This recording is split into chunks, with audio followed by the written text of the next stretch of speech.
প্রিয় শ্রোতা, আসসালামু আলাইকুম। নবীদের জীবন কাহিনী পর্বে আজ আপনাদের শোনাব হজরত শুআয়ব আলাইহিসসালামের জীবনী।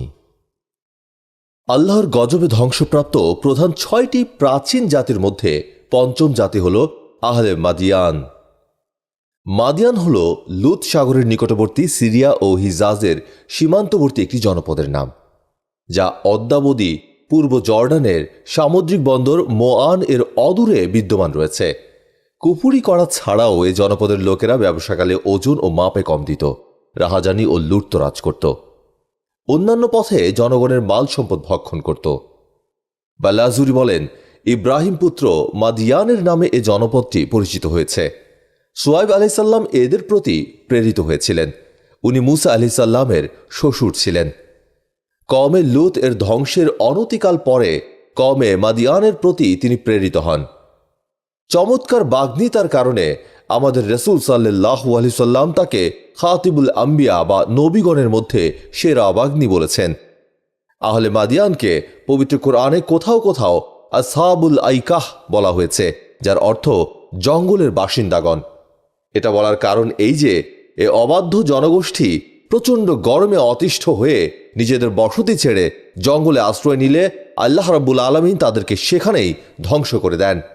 এটাও বলা হয় যে উক্ত জঙ্গলে আইকা বলে একটা গাছকে তারা পূজা করত, যার আশেপাশে জঙ্গল বেষ্টিত ছিল। হজরত শুআয়ব আলাইহিসসালামের নাম ছিল ইয়াসরুন। তাকে সুরিয়ানি ভাষায় বিনজুন বা বিসরুন বলা হয়। শুআয়ব আলাইহিসসালাম খ্রিস্টপূর্ব ৬ষ্ঠ মতান্তরে ৭ম শতাব্দীর মধ্যবর্তী সময়ে জন্মগ্রহণ করেন। হজরত শুআয়ব আলাইহিসসালামের পিতার নাম মিকায়েল ইবন ইয়াশজুন ইবন মাদিয়ান ইবন ইব্রাহিম। অপর এক বর্ণনা এসেছে পিতা দাইউন ইবন আনকা ইবন নাবেত ইবন মাদিয়ান ইবন ইব্রাহিম। আবার কেউ কেউ বলেন শুআয়ব ইবন নাওয়ার ইবন আইফা ইবন মাদিয়ান ইবন ইব্রাহিম, অথবা শুআয়ব ইবন দাইফুর ইবন আইফা ইবন সাবিত ইবন মাদিয়ান ইবন ইব্রাহিম। তার মা ছিলেন লুত আলাইহিসসালামের কন্যা। মাদিয়ানবাসীরা ছিল আরব জাতির অন্তর্ভুক্ত। আকাবাহ উপসাগরের উত্তর দিকে হিজাজ দেশের একটি আরবি সম্প্রদায়ের নাম হচ্ছে মাদিয়ান। ভিন্ন মতে ইব্রাহিম আলাইহিসসালামের অন্যতম পত্নী কাতুরার গর্ভে মিদিয়ানা নামক এক পুত্রের জন্ম হয়। এই মিদিয়ানার বংশধরগণই মাদিয়ান সম্প্রদায় বলে খ্যাত। লোহিত সাগরের তীরে সিনাই পর্বতের দক্ষিণ পূর্ব কোণে এবং লুত আলাইহিসসালামের সম্প্রদায়ের সন্নিকটে মাআন প্রদেশের একটি গ্রামের নাম মাদিয়ান, যা লুত সম্প্রদায়ের সাগরের নিকটবর্তী। এলাকাটি ছিল খুবই উর্বর ও শস্য শ্যামল। সে কারণে এ এলাকার অধিবাসী ছিল খুবই ধনী ও ঐশ্বর্যশীল। তাদের এ ঐশ্বর্যের গর্ববোধই আল্লাহদ্রোহিতে পরিণত করেছিল। মাদিয়ান ছিলেন ইব্রাহিম আলাইহিসসালামের আরব বংশভূত কেনানি স্ত্রী কান্তুরা বিনতে ইয়াকতিন এর ৬টি পুত্র সন্তানের মধ্যে জ্যেষ্ঠ পুত্র। আল্লাহ তাআলা শুআয়ব আলাইহিসসালামকে নবুয়ত দান করে মাদিয়ানবাসীদের নিকট প্রেরণ করেছিলেন। তিনি মাদিয়ান সম্প্রদায়কে দীর্ঘদিন ধরে দাওয়াত দেন। যখন মাদিয়ান অধিবাসীরা ব্যবসা ও ঐশ্বর্যের মোহে আল্লাহর দ্বীনকে ভুলে শিরকের মধ্যে নিমজ্জিত থেকে ধোঁকাবাজি, খেয়ানত, ওজনে কম দেয়া সহ বিভিন্ন ফিতনার সৃষ্টি করে, তখন তাদেরকে দাওয়াত দেওয়ার জন্য আল্লাহ সুবহানাহু ওয়া তাআলা শুআয়ব আলাইহিসসালামকে তাদের প্রতি প্রেরণ করেন। এ প্রসঙ্গে কোরআনে আল্লাহ তাআলা বলেন, আর আমি মাদিয়ানের অধিবাসীদের কাছে তাদের ভাই শুআয়বকে প্রেরণ করেছিলাম। সে বলেছিল, হে আমার কওম, তোমরা আল্লাহর ইবাদত করো, তিনি ছাড়া তোমাদের কোনো মাবুদ নেই। তোমাদের কাছে এসে গেছে তোমাদের রবের তরফ থেকে স্পষ্ট প্রমাণ। সুতরাং তোমরা পরিমাণ ও ওজন পূর্ণরূপে করবে এবং লোকদের তাদের প্রাপ্য জিনিস কম দেবে না। আর দুনিয়ায় শান্তি শৃঙ্খলা প্রতিষ্ঠিত হবার পর বিশৃঙ্খলা সৃষ্টি করবে না। এটা তোমাদের জন্য কল্যাণকর যদি তোমরা মুমিন হও। আর তোমরা বসে থেকো না কোনো পথে ঘাটে এ উদ্দেশ্যে যে ভয় প্রদর্শন করবে এবং বাধা দিবে আল্লাহর পথে ওই সকল লোককে যারা আল্লাহর প্রতি ঈমান আনে, এবং এ উদ্দেশ্যে যে তাতে বক্রতা অন্বেষণ করবে। স্মরণ করো যখন তোমরা সংখ্যায় কম ছিলে, তখন তিনি তোমাদের সংখ্যা বৃদ্ধি করেছেন। আর লক্ষ্য করো কেমন হয়েছিল বিশৃঙ্খলা সৃষ্টিকারীদের পরিণতি। সূরা আল আরাফ আয়াত ৮৫ ও ৮৬। মুহাম্মদ ইবন ইসাক রহমতুল্লাহ আলাইহি বলেন, তারা ছিল মাদিয়ান ইবন মিদিয়ান ইবন ইব্রাহিম আলাইহিসসালামের বংশধর। শুআয়ব আলাইহিসসালাম ছিলেন মিকেল ইবন ইয়াশজুর এর ছেলে। সিরিয়ান ভাষায় তার নাম ছিল ইয়ারুন। ইবনে কাসির বলেন, মাদিয়ান হলো একটি গোত্রের নাম আর একটি শহরেরও নাম বটে, যা হিজাজের পথে মাআন নামক স্থানের কাছাকাছি অবস্থিত। আল্লাহ সুবহানাহু ওয়া তাআলা বলেন, যখন সে মাদিয়ানের কূপের নিকট পৌঁছল তখন দেখল যে একদল লোক তাদের পশুগুলোকে পানি পান করাচ্ছে। সূরা কাসাস আয়াত 23। তারা হচ্ছে আসহাবুল আইকাত, যার বর্ণনা ইনশাআল্লাহ অতি সত্বরই দেয়া হবে। হযরত শুআয়ব আলাইহিসসালাম তার কওমের উদ্দেশ্যে বলেন, হে আমার কওম, তোমরা আল্লাহর ইবাদত করো, তিনি ছাড়া তোমাদের আর কোনো মাবুদ নেই। সমস্ত রাসূলেরই দাওয়াত এটাই ছিল। তোমাদের কাছে তোমাদের প্রভুর পক্ষ হতে সুস্পষ্ট দলিল এসে গেছে। শুআয়ব আলাইহিসসালাম লোকদেরকে তাদের ব্যবহারিক জীবনের লেনদেন সম্পর্কে উপদেশ দিয়ে বলেন, তোমরা নিজেদের ওজন ও পরিমাপ ঠিক রাখবে, লোকদের ক্ষতি করবে না, অন্যদের সম্পদের তোমরা খেয়ানত করবে না, বেচা কেনার সময় পরিমাপ ও ওজনে চুরি করে কম দিয়ে কাউকে প্রতারিত করবে না। যেমন মহান রব্বুল আলামিন বলেন, মন্দ পরিণাম তাদের জন্য যারা মাপে কম দেয়। সূরা মুতাফফিফিন আয়াত 1। এটা হচ্ছে কঠিন ধমক ও হুমকি এবং ভীতি প্রদর্শন। এরপর আল্লাহ সুবহানাহু ওয়া তাআলা শুআয়ব আলাইহিসসালাম সম্পর্কে সংবাদ দিচ্ছেন যে তিনি স্বীয় কওমকে উপদেশ দিতেন।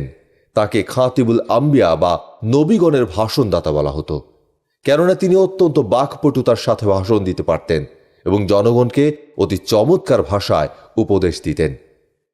শুআয়ব আলাইহিসসালাম জনগণকে ইন্দ্রিয়গতভাবে এবং মৌলিকভাবে ডাকাতি করতে নিষেধ করেছেন। অর্থাৎ তিনি তাদেরকে বলেছেন, তোমরা পথের ওপর বসে জনগণকে ভীতি প্রদর্শন করে কোনো কিছু লুটপাট করবে না, এবং তাদের সম্পদ তোমাদেরকে দিতে অস্বীকার করলে তোমরা তাদেরকে হত্যা করার হুমকি দিও না। হিদায়াত লাভের উদ্দেশ্যে যারা শুআয়ব আলাইহিসসালামের কাছে আসত, লুণ্ঠনকারীরা তাদেরকে বাধা প্রদান করত এবং আসতে দিত না। এই দ্বিতীয়টি হচ্ছে ইবন আব্বাস রাদিয়াল্লাহু তাআলা আনহু এর উক্তি।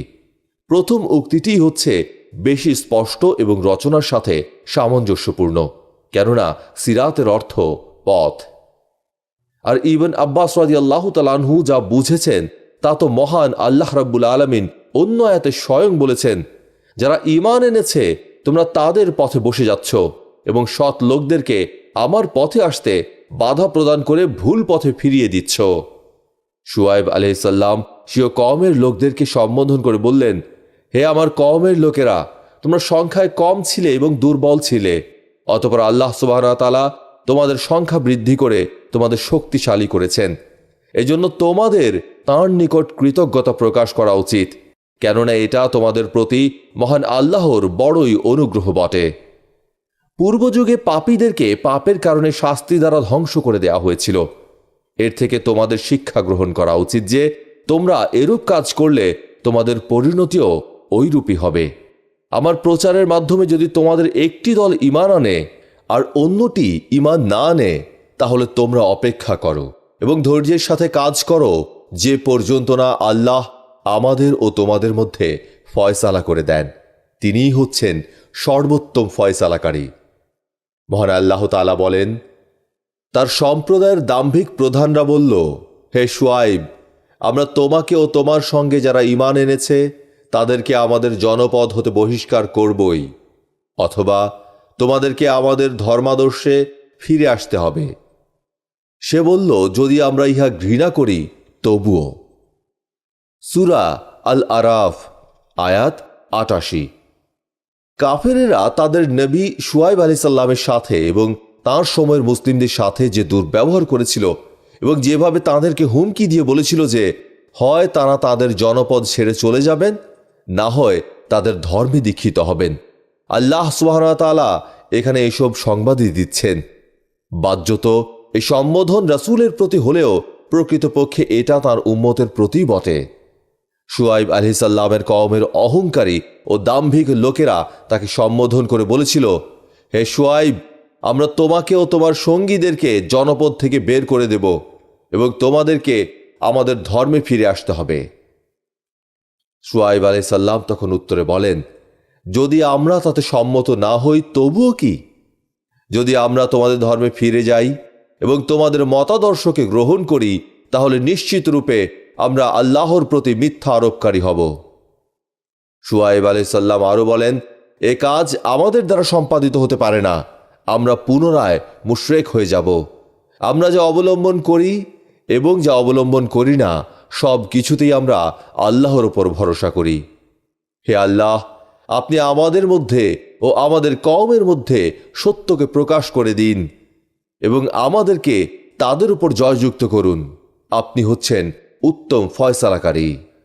মহান আল্লাহ আরও বলেন, তার সম্প্রদায়ের অবিশ্বাসী প্রধানরা বলল, তোমরা যদি শুআয়বকে অনুসরণ করো তবে তোমরা তো ক্ষতিগ্রস্ত হবেই। অতঃপর তারা ভূমিকম্প দ্বারা আক্রান্ত হল। ফলে তাদের প্রভাত হল নিজ গৃহে অর্ধমুখে পতিত অবস্থায়। মনে হল শুআয়বকে যারা মিথ্যাবাদী বলেছিল তারা যেন কখনো সেখানে বসবাস করেনি। শুআয়বকে যারা মিথ্যাবাদী বলেছিল তারাই ক্ষতিগ্রস্ত হয়েছিল। কাফেররা পরস্পর শপথ করে বলেছিল, দেখো, যদি তোমরা শুআয়ব আলাইহিস সালামের কথা মেনে নাও তাহলে খুবই ক্ষতিগ্রস্ত হয়ে পড়বে। তাদের এ দৃঢ় সংকল্পের পর আল্লাহ সুবহানাহু ওয়া তাআলা বলেন, এই সংকল্পের কারণে তাদের প্রতি এমন এক ভূমিকম্প প্রেরিত হয়েছিল যার ফলে তারা নিজ নিজ গৃহে উপুড় হয়ে পড়ে রয়েছিল। তাদের পরিণতি সম্পর্কে সূরা হুদে বর্ণিত হয়েছে। আল্লাহ সুবহানাহু ওয়া তাআলা বলেন, আর যখন আমার হুকুম এসে পৌঁছল তখন আমি মুক্তি দিলাম শুআয়বকে আর যারা তার সাথে ঈমানদার ছিল তাদেরকে নিজ রহমতে, এবং ওই জালিমদেরকে আক্রমণ করল এক বিকট গর্জন। অতঃপর তারা নিজ গৃহে উপুড় হয়ে পড়ে রইল। এ দুটি আয়াতের মধ্যে পারস্পরিক সম্বন্ধ এই যে, যখন ওই কাফেররা বলে বিদ্রূপ করল, তখন এক ভীষণ বজ্রধ্বনি তাদেরকে চিরতরে নীরব করে দিল। সূরা শুআরায় আল্লাহ তাআলা বলেন, অতঃপর তারা তাকে প্রত্যাখ্যান করল। পরে তাদেরকে মেঘাচ্ছন্ন দিনের শাস্তি গ্রাস করল। এটা তো ছিল এক ভীষণ দিনের শাস্তি।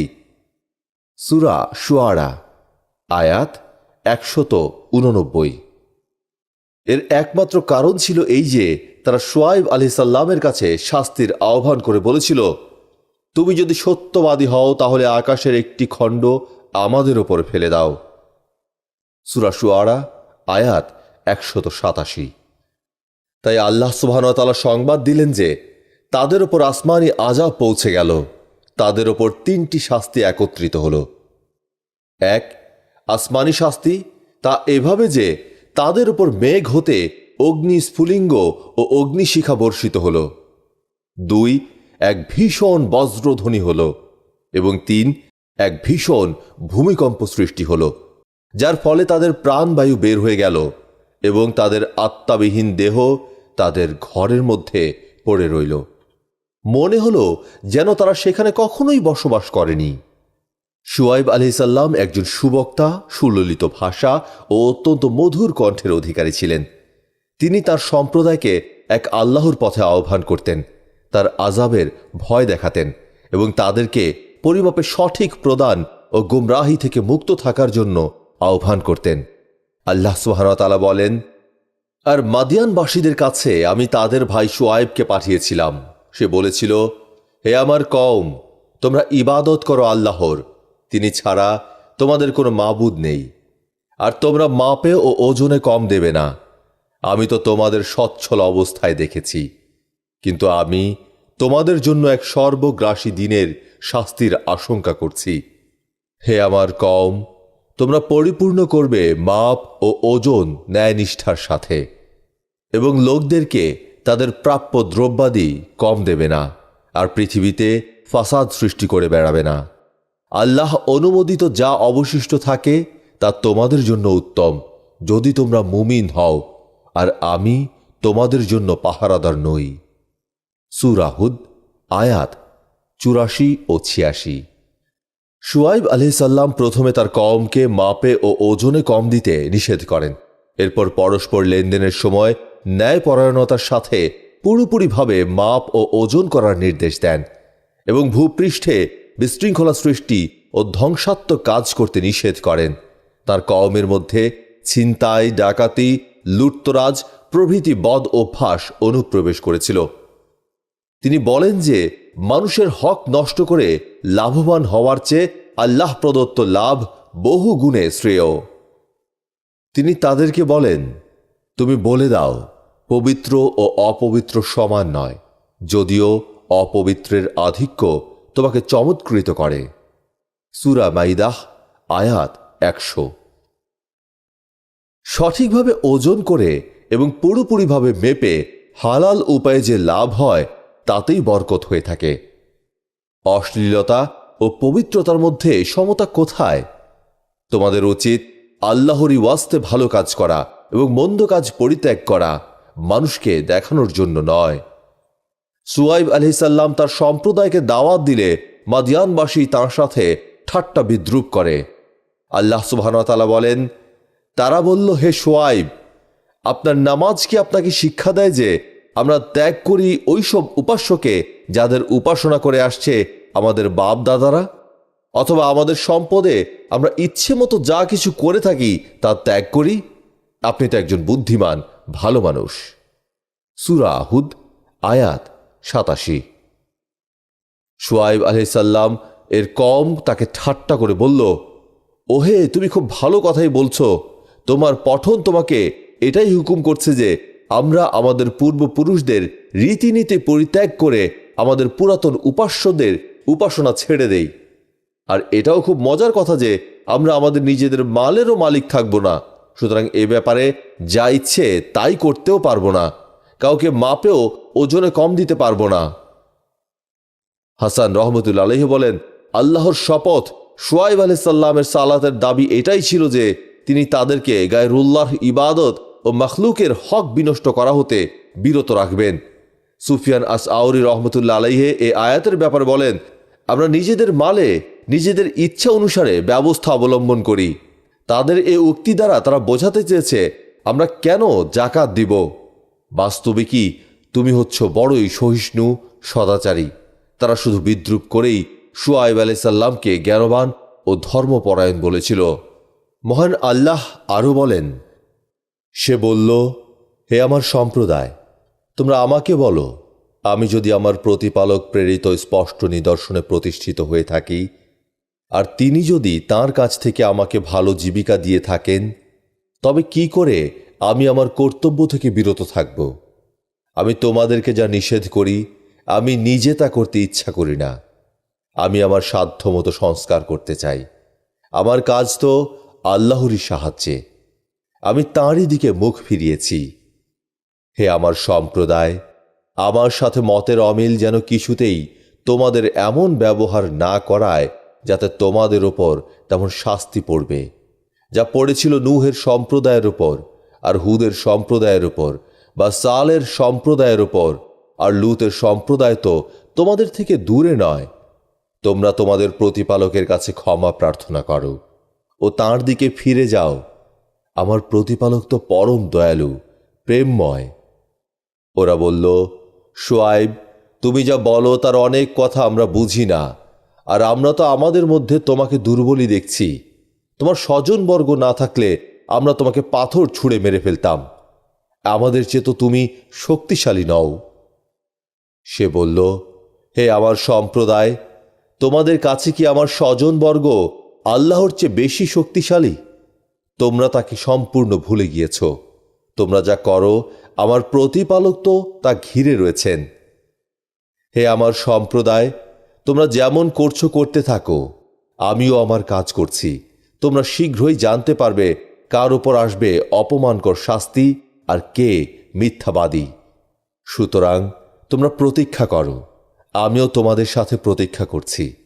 যখন আমার নির্দেশ এলো, তখন আমি শুআয়ব ও তার সঙ্গে যারা বিশ্বাস করেছিল তাদেরকে আমার অনুগ্রহে রক্ষা করলাম।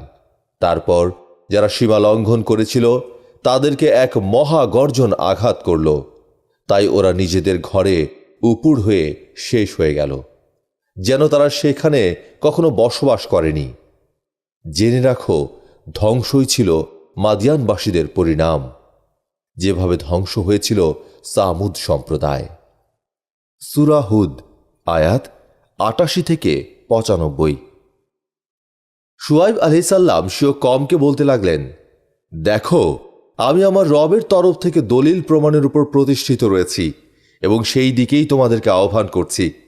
আমার প্রতিপালক আমাকে অনুগ্রহপূর্বক উত্তম রিজিক দান করেছেন। কেউ কেউ বলেছেন যে এখানে উত্তম রিজিক দ্বারা উদ্দেশ্য হচ্ছে নবুয়াত, আবার কেউ কেউ হালাল জীবিকা অর্থে নিয়েছেন। দুটিই হতে পারে। তিনি বলেন, হে আমার কওম, তোমরা আমার নীতি এরূপ পাবে না যে আমি তোমাদেরকে ভালো কাজের হুকুম করব এবং নিজে গোপনে এর বিপরীত কাজ করব। আমার তো একমাত্র উদ্দেশ্য হচ্ছে আমার সাধ্য অনুযায়ী সংশোধন করা। তবে হ্যাঁ, আমার উদ্দেশ্যের সফলতা আল্লাহ রাব্বুল আলামিনের হাতেই রয়েছে। তাঁরই ওপর আমি ভরসা রাখি এবং তাঁর দিকে প্রত্যাবর্তন করি ও ঝুঁকে পড়ি। শুয়াইব আলাইহিসসালাম তার কওমকে বলেন, হে আমার কওম, তোমরা আমার প্রতি শত্রুতা ও হিংসায় পড়ে কুফরি ও পাপ কাজে লিপ্ত হয়ে পড়ো না। তাহলে তোমাদের উপর ওই শাস্তি এসে পড়বে যা তোমাদের পূর্বে তোমাদের মতো অন্যায়কারীদের উপর এসেছিল, যেমন নূহ আলাইহিসসালাম, হুদ আলাইহিসসালাম এবং লূত আলাইহিসসালাম এর কওমের উপর এসেছিল।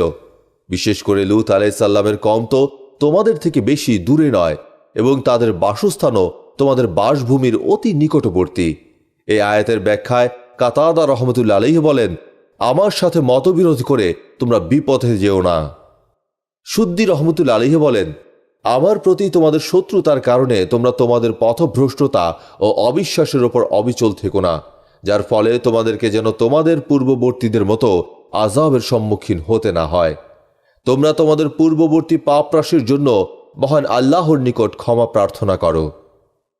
আমার রব এরূপ লোকদের ওপর অত্যন্ত দয়ালু হয়ে যান এবং তাদেরকে নিজের প্রিয় বান্দা বানিয়ে নেন, যারা এভাবে নিজেদের পাপের জন্য তার নিকট ক্ষমা প্রার্থনা করে এবং তাঁরই দিকে ফিরে যায়। শাওরি রহমতুল্লাহ আলাইহি বলেন যে তাকে খাতিবুল আম্বিয়া বা নবীগণের ভাষণদাতা বলা হতো, কেননা তার ভাষণ ছিল অত্যন্ত পরিষ্কার। সুদ্দি রহমতুল্লাহ আলাইহি আরও বলেন, তিনি একাকী ছিলেন বলেই তাকে তারা তুচ্ছ জ্ঞান করে দুর্বল বলেছিল, কেননা তার আত্মীয় স্বজনরাই তার ধর্মের ওপর ছিল না। তারা তাকে বলে, তোমার গোত্রের সবল লোকেরা তোমার প্রতি লক্ষ্য না করলে আমরা তোমাকে পাথর মেরে চূর্ণ বিচূর্ণ করে দিতাম, অথবা তোমাকে মন খুলে গাল মন্দ দিতাম। আমাদের মধ্যে তোমার কোনো মর্যাদা নেই। তাদের এই কথা শুনে তিনি তাদেরকে বলেন, হে লোক সকল, আমার ভ্রাতৃত্ব ও আত্মীয়তার প্রতি লক্ষ্য করেই তোমরা আমাকে ছেড়ে দিচ্ছ, আল্লাহর জন্য নয়। তাহলে বোঝা যাচ্ছে যে তোমাদের কাছে আত্মীয়তার সম্পর্ক আল্লাহ তাআলার অপেক্ষা বেশি গুরুত্বপূর্ণ। আল্লাহ সুবহানাহু ওয়া তাআলা আল্লাহর নবীকে কষ্ট দেওয়ার ব্যাপারে তোমরা তাকেই ভয় করছো না। বড়ই পরিতাপের বিষয় যে তোমরা আল্লাহর প্রতি ভয়কে পশ্চাতে নিক্ষেপ করছো। তার শ্রেষ্ঠত্ব ও আনুগত্যের প্রতি তোমাদের কোনো খেয়ালই নেই। আল্লাহ তাআলা তোমাদের অবস্থা পূর্ণরূপে অবগত আছেন। তিনিই তোমাদের পুরোপুরি বদলা দিবেন। কওমের উদ্দেশ্যে হযরত শুআয়ব আলাইহিসসালামের সমস্ত কথা তাদের দেহে আগুন জ্বালিয়ে দিত। তারা তাকে ভয় দেখিয়ে বলতো যে তোমাকে আমরা বারবার নিষেধ করেছি, এ ধরনের বাজে কথাগুলো আমাদের কাছে বলতে আসবে না, কিন্তু তুমি কিছুতেই বিরত হচ্ছ না। আবার তোমাকে সাবধান করে দিলাম, এরূপ বৃথা উপদেশ প্রদান করতে এসে তুমি অকালে তোমার প্রাণ বিসর্জন দিও না। তাদের এ ধরনের কথা শুনে হযরত শুআয়ব আলাইহিসসালাম তাদের সম্পর্কে সম্পূর্ণ নিরাশ হয়ে পড়লেন। এমন সময় একদিন ফেরেশতা জিব্রাইল তাশরিফ এনে বললেন, হে আল্লাহর নবী, আপনার অবাধ্য কওমের প্রতি আল্লাহ তাআলা অচিরেই বালা নাজিল করবেন। আপনি আপনার অনুসারী ও তাওহীদপন্থী লোকজনকে নিয়ে এ দেশ থেকে অন্যত্র চলে যান, যেহেতু সময় আসন্ন হয়েছে। জিব্রাইলের পরামর্শ অনুযায়ী হযরত শুআয়ব আলাইহিসসালাম নিজের ধর্মভীরু পরিবার ও তার ভক্ত অনুসারীদেরকে নিয়ে দেশ ত্যাগ করলেন। এ দেখে আল্লাহর অবাধ্যচারীগণ তাদেরকে উপহাস করে বলল, কি হে শুআয়ব, আমাদেরকে নানা প্রকার মিথ্যা ভয়ভীতি শুনিয়ে শেষ পর্যন্ত নিজেই লোকজন নিয়ে আমাদের ভয়ে দেশ ছেড়ে পালাচ্ছ।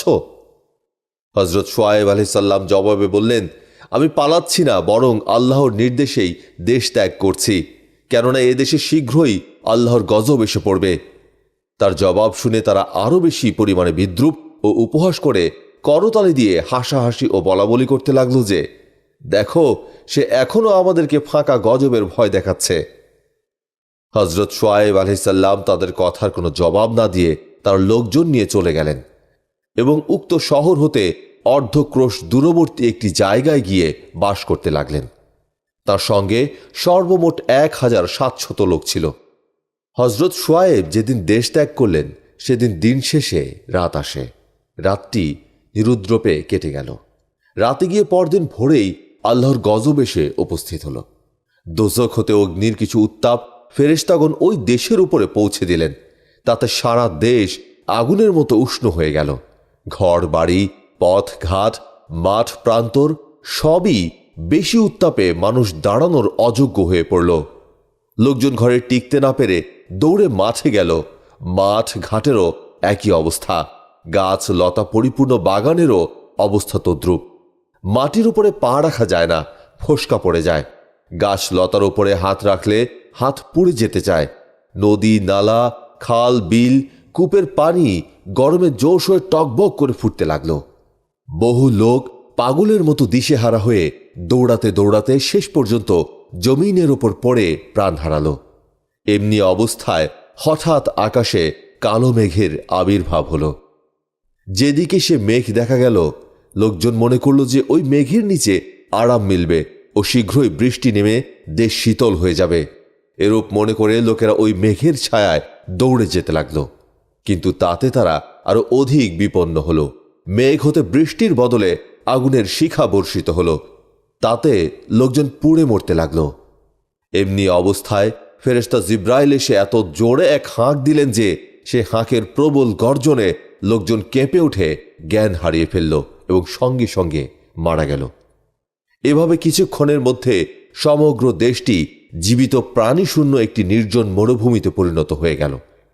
গজব নাজিল পরিসমাপ্তির পর হজরত শোয়েব আলাইহিসসালাম আল্লাহর দরবারে আরজ করলেন, হে মাবুদ, আমি কি এখন এখানেই বসবাস করব না শহরে ফিরে যাব? আদেশ হলো, তুমি এখন তোমার লোকজন সহ শহরে চলে যাও।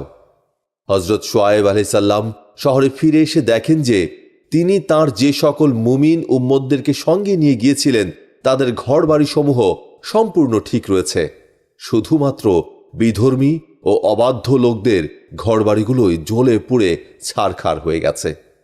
এরপর মুমিন উম্মতগণ তাদের নিজেদের বাড়ি ঘরে বসবাস শুরু করলেন। কিছুদিনের মধ্যে ধ্বংসপ্রাপ্ত মাদিয়ান নগরী আবার সমৃদ্ধ হয়ে উঠল।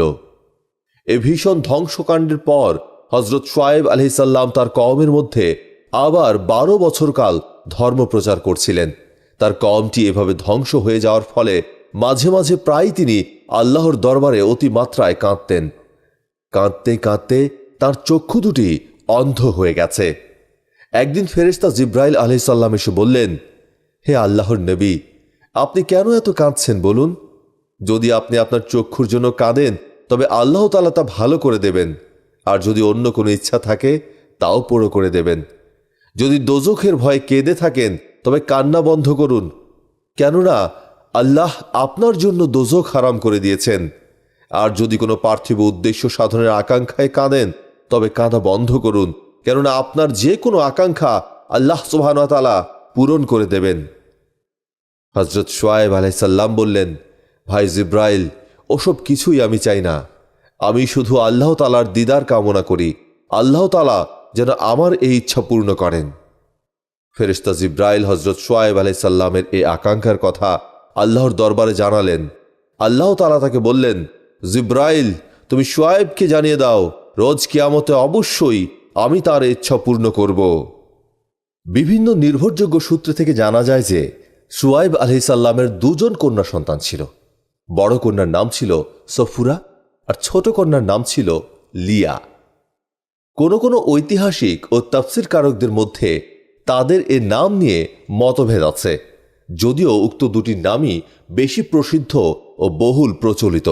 তবে খ্রিস্টানদের ধর্মগ্রন্থ বাইবেলে শোয়েব আলাইহিসসালামের 7টি কন্যার কথা উল্লেখ রয়েছে, কিন্তু তাদের নাম সম্পর্কে কোনো কিছু উল্লেখ করা হয়নি। আল কোরআনে শোয়েব আলাইহিসসালামের কন্যাদ্বয় সম্পর্কে আলোচনা করা হয়েছে। আল্লাহ সুবহানাহু ওয়া তাআলা বলেন, যখন তিনি মাদিয়ানের পানির কূপের কাছে উপনীত হলেন তখন তিনি সেখানে লোকদের একটি দলকে দেখতে পেলেন। তারা নিজ নিজ জন্তুকে পানি পান করাচ্ছে এবং তাদের পেছনে দুজন স্ত্রীলোককে দেখতে পেলেন। তারা তাদের জন্তুগুলোকে আগলে রাখছে। তিনি জিজ্ঞেস করলেন, তোমাদের উদ্দেশ্য কি? তারা বলল, আমরা পানি পান করাই না, যে পর্যন্ত না রাখালরা তাদের পশুগুলোকে নিয়ে দূরে সরে যায়, আর আমার পিতা নিতান্ত বৃদ্ধ। এই আয়াতের দুজন স্ত্রীলোক দ্বারা শুআয়ব আলাইহিসসালামের কন্যা সফুরা ও লিয়াকে বোঝানো হয়েছে।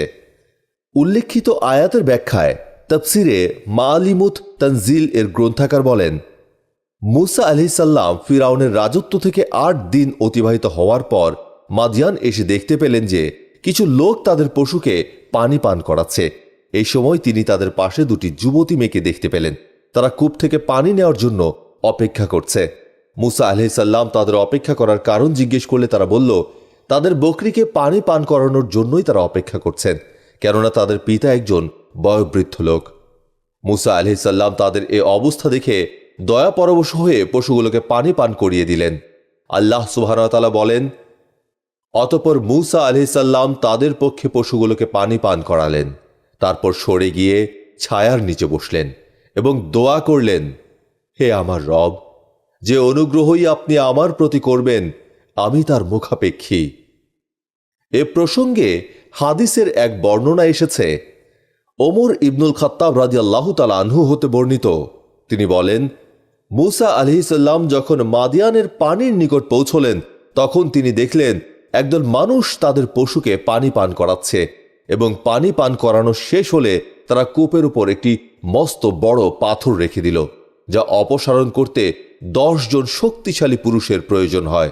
মুসা আলাইহিসসালাম দেখলেন দুজন মহিলা তাদের ছাগলকে পানি পান করানো হতে বিরত। তিনি তাদেরকে জিজ্ঞেস করলেন, কি ব্যাপার, তোমরা কেন পানি পান করাচ্ছ না? উত্তরে তারা বলল, আমরা তো ওই কূপের উপরে রাখা পাথর সরাতে পারবো না, এ ব্যাপারে আমরা একেবারেই অক্ষম। এই কথা শুনে মুসা আলাইহিসসালাম পাথরটি সরিয়ে দিলেন এবং তাদের কাছে থাকা পানির পাত্র ভরে তাদের ছাগলকে পানি পান করালেন। মুসা আলাইহিসসালামের এ পানি পান করানোর ঘটনা মেয়ে দুটি তাদের পিতার কাছে বর্ণনা করলে তাদের পিতা শুআয়ব আলাইহিসসালাম মুসা আলাইহিসসালামকে ডেকে পাঠান। আল্লাহ সুবহানাহু ওয়া তাআলা বলেন, অতঃপর স্ত্রীলোক দ্বয়ের একজন লজ্জাবনত অবস্থায় চলতে চলতে মুসার কাছে এসে বলল, আমার পিতা আপনাকে ডাকছেন। আপনি যে আমাদের পক্ষে পানি পান করিয়েছেন তার বিনিময় আপনাকে প্রদানের জন্য। তারপর যখন মুসা আলাইহিসসালাম তার কাছে গেলেন এবং সকল বৃত্তান্ত তার কাছে বর্ণনা করলেন, তখন তিনি বললেন, ভয় করো না, তুমি জালিম কওমের হাত থেকে মুক্তি পেয়েছ। সূরা আল কাসাস আয়াত 25। হাদিসের বর্ণনা হতে জানা যায় যে মেয়েটি মুসা আলাইহিসসালামকে ডাকতে এসেছিল সে মেয়েটি লজ্জার সাথে মুসা আলাইহিসসালামের নিকট উপস্থিত হয়েছিল। এর দ্বারা বোঝা যায় যে সে যুগের ধর্মীয় সংস্কৃতিতেও পর্দা প্রথা প্রচলিত ছিল, কেননা তারা কাপড় দ্বারা তাদের মুখমণ্ডল আবৃত করে রাখত। মুসা আলাইহিসসালামের নিকট শুআয়ব আলাইহিসসালামের 2 মেয়ের মধ্যে কোন মেয়েটি এসেছিল তার কোনো সুস্পষ্ট প্রমাণ পাওয়া যায় না। কোনো কোনো ঐতিহাসিক বলেছেন বড় মেয়ে, আবার কোনো কোনো ঐতিহাসিক বলেছেন ছোট মেয়ে। শুআয়ব আলাইহিসসালাম মুসা আলাইহিসসালামকে ডেকে তাঁর কাছে কুশলাদি জিজ্ঞেসের মাধ্যমে জানতে পারলেন যে তিনি মিশর থেকে পলায়ন করে এসেছেন। এই করুণ অবস্থা দেখে তারা মুসা আলাইহিসসালামের উপকারের প্রতিদান দেওয়ার প্রস্তাব করেন, যা মহাগ্রন্থ আল কোরআনে ঘোষণা করা হয়েছে এভাবে। তাদের একজন বলল, আব্বাজান, আপনি তাকে কর্মচারী নিযুক্ত করুন, কারণ আপনার কর্মচারী হিসেবে উত্তম হবে সে যে শক্তিশালী ও বিশ্বস্ত। সূরা কাসাস আয়াত 26। কন্যার মুখে মুসা আলাইহিসসালাম সম্পর্কে প্রশংসা শুনে শুআয়ব আলাইহিসসালাম তার 2 কন্যার একজনকে তাঁর সাথে বিয়ে দেওয়ার প্রস্তাব দিলেন। আল্লাহ সুবহানাহু ওয়া তাআলা বলেন, তিনি মুসাকে বললেন, আমি আমার এ কন্যাদ্বয়ের একটিকে তোমার সাথে এ শর্তে বিবাহ দিতে চাই যে তুমি 8 বছরকাল আমার চাকরি করবে, তবে যদি তুমি 10 বছর পূর্ণ করো তা তোমার ইচ্ছে, আর আমি এ ব্যাপারে তোমাকে কষ্ট দিতে চাই না। ইনশাআল্লাহ তুমি আমাকে সদাচারী পাবে। সূরা আল কাসাস আয়াত 27। মুসা আলাইহিসসালাম শুআয়ব আলাইহিসসালামের কোন কন্যাকে বিয়ে করেছিলেন সে সম্পর্কে 2টি অভিমত পাওয়া যায়।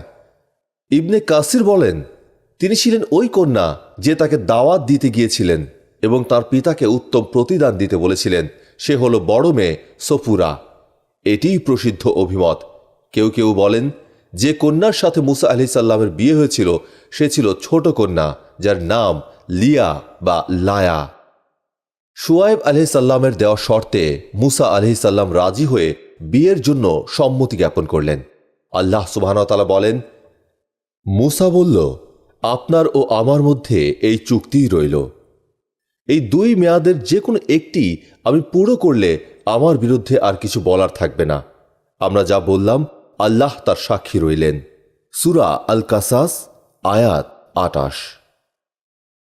চুক্তি অনুযায়ী কাজ শেষ হওয়ার পর মুসা আলাইহিসসালাম তার স্ত্রীকে নিয়ে মিশরের উদ্দেশ্যে রওনা হন। আল কোরআনের ঘোষণা, অতঃপর মুসা যখন তার মেয়াদকাল পূর্ণ করলেন এবং সপরিবারে যাত্রা করলেন, তখন তিনি তুর পর্বতের দিক থেকে আগুন দেখতে পেলেন। তিনি তার পরিবারবর্গকে বললেন, তোমরা অপেক্ষা করো, আমি আগুন দেখেছি। সম্ভবত সেখান থেকে আমি তোমাদের জন্য কোনো খবর নিয়ে আসতে পারব, অথবা কোনো জ্বলন্ত কাষ্ঠখণ্ড আনতে পারব যাতে তোমরা আগুন পোহাতে পারো। সূরা আল কাসাস আয়াত ২৯। শুআয়ব আলাইহিসসালামের ইন্তেকাল সম্পর্কে সঠিক কোনো তথ্য পাওয়া যায় না। তবে বিভিন্ন বর্ণনার উপর ভিত্তি করে কথা বলা যায় যে শুআয়ব আলাইহিসসালাম দীর্ঘায়ু লাভ করেন। মুসা আলাইহিসসালাম যখন মাদিয়ান গমন করেন তখন শুআয়ব আলাইহিসসালাম ছিলেন অতিশয় বৃদ্ধ এবং মুসা আলাইহিসসালাম শুআয়ব আলাইহিসসালামের কন্যা সফুরাকে বিবাহ করে সেখানে ১০ বছর বসবাস করেছিলেন।